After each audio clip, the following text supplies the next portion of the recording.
Promocionada como el modelo húngaro, la política introducida por los gobiernos del primer ministro Viktor Orbán para incentivar a las parejas a tener hijos centra una vez más la cumbre demográfica bianual de Budapest. En esta edición, la quinta, bajo el lema «La familia es la clave de la seguridad», su homóloga italiana, Giorgia Meloni, es la invitada de honor.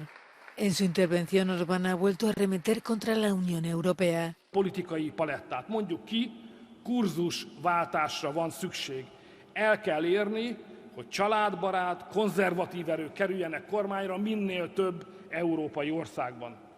Ráadásul jövőre európai parlamenti választások is lesznek, minden adott, hogy egy átkaroló hadművelettel a magunk javára fordítsuk az erőviszonyokat.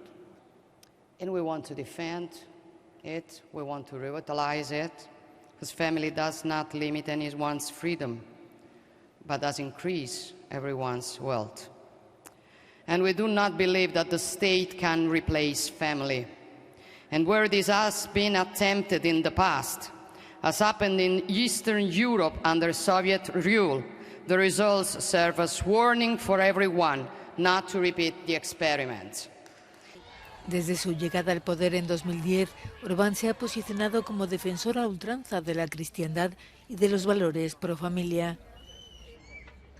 4 kontinensről összesen 60 döntéshozó, tudós és szakember érkezik ide a Szépművészeti Múzeumhoz a demográfiai csúcsra.